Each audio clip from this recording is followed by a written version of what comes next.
بوصفها مؤسسة وطنية لا يمكن أن تقبل استمرار هذه المخزلة الأخلاقية، ومن ثم فقد دعت إلى هذا المؤتمر آملة بإذن الله أن يلفت هذا انتباه المجتمع الدولي إلى هذه القضية الخطيرة.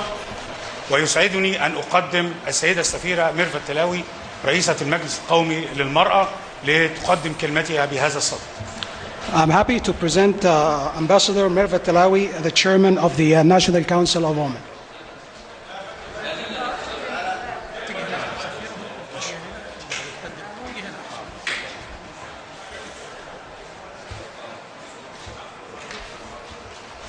أنا هتكلم إنجليزي وكلكم فاهمين إنجليزي، مش كده؟ فين الميكروفون اللي أنا؟ Ladies and gentlemen, good afternoon. مساء الخير. سوف أتحدث باللغة الإنجليزية لأن كلماتي موجهة للإعلام الغربي على وجه التحديد.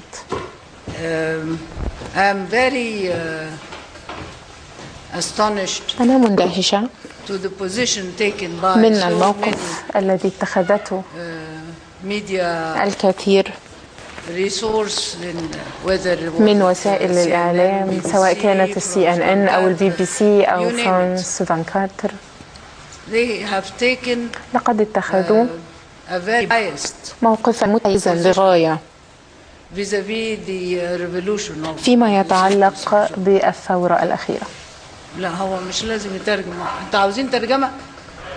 ها؟ ايوه في ناس موجودة. اتفضل. اتفضل. الهوا في القناة بس. اتفضل. خلاص اتفضل. ها؟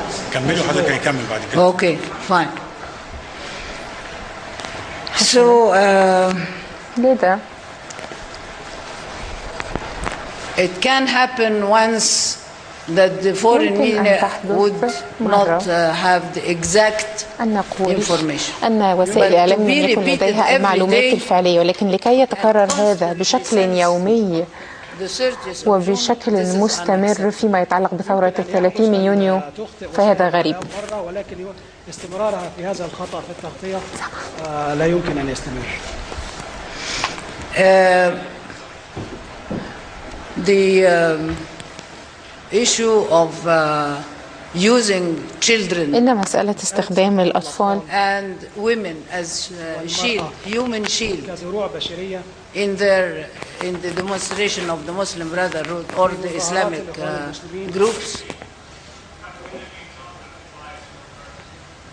Very many examples. I will spend. هناك الكثير من الأمثلة التي يمكن أن أعطيكم إياها. يمكن أن أمضي طوال المؤتمر لكي أعطيكم أمثلة. افتح BBC CNN. هل يمكن من فضلك أن تنتظر حتى أنتهي من كلمتي؟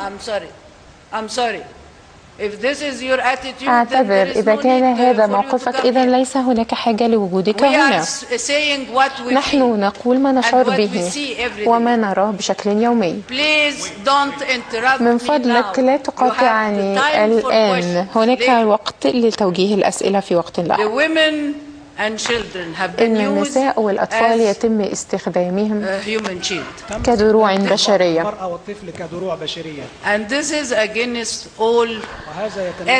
وهذا ضد كل القواعد والمبادئ الدينية والأخلاقية المعروفة.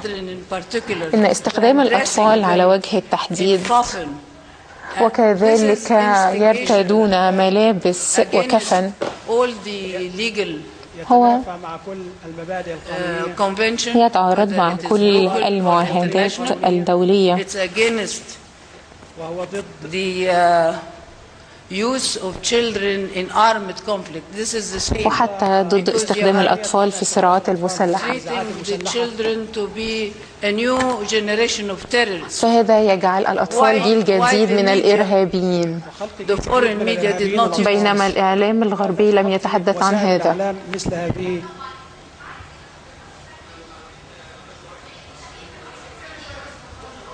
نتكلم في الآخر خالص بعد الكلمة. ماشي صعب قوي. هينسى نص الكلام.